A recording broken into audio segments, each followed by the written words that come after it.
আমাদের ভাত দাও, আমাদের কাপড় দাও। বাংলাদেশের বেসরকারি শিক্ষা প্রতিষ্ঠানে কর্মরত এমপিওভুক্ত শিক্ষক কর্মচারীরা আবারও রাজপথে ৩ দফা দাবিতে টানা আন্দোলনে অংশ নিচ্ছেন তারা।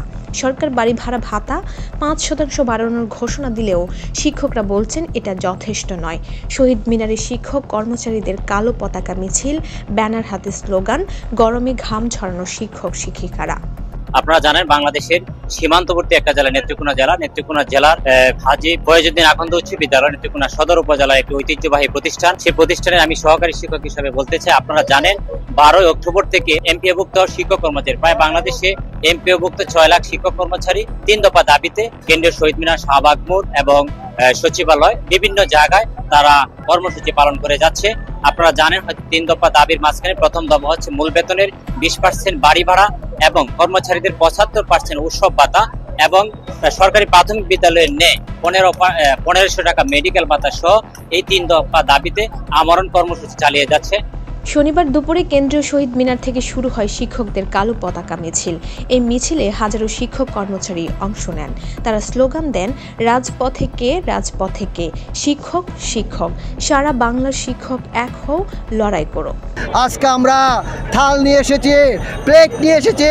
আমাদের ভাত দাও, আমাদের কাপড় দাও, আমাদের চিকিৎসা দাও, আমাদের বাড়ি ভাড়া দাও, আমাদের চিকিৎসা ভাতা দিন, তাহলে আমরা রাজপথ ছেড়ে চলে যাব। বন্ধুরা আমার, বিক্ষোভের নেতৃত্ব দেন এমপিওভুক্ত শিক্ষা জাতীয়করণ প্রত্যাশী জোটের সদস্য সচিব অধ্যক্ষ দেলোয়ার হোসেন আজিজি।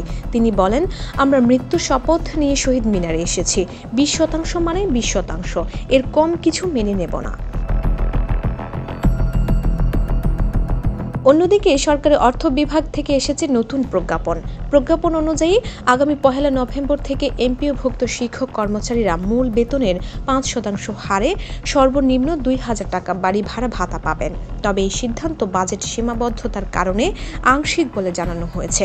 কিন্তু শিক্ষক সমাজ এই সিদ্ধান্তে সন্তুষ্ট নয়। তাদের দাবি 5% নয়, পূর্ণ 20% বাড়ি ভাড়া দিতে হবে, সঙ্গে দিতে হবে মেডিকেল ভাতা ও উৎসব ভাতা বৃদ্ধির প্রজ্ঞাপন।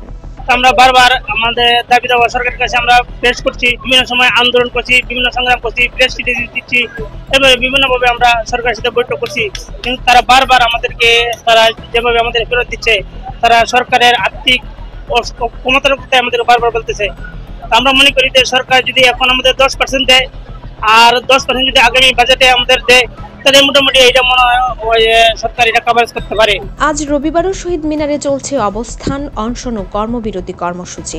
দাবি আদায় না হওয়া পর্যন্ত তারা রাজপথ ছাড়বে না বলে হুঁশিয়ারি দিয়েছেন শিক্ষক কর্মচারীরা। অন্যদিকে সরকার বলছে বাজেট সীমাবদ্ধতা সত্ত্বেও শিক্ষা খাতে উন্নয়ন অব্যাহত থাকবে। এখন দেখার বিষয় সমঝোতা না সংঘর্ষ, কোন পথে এগোয় এই আন্দোলন।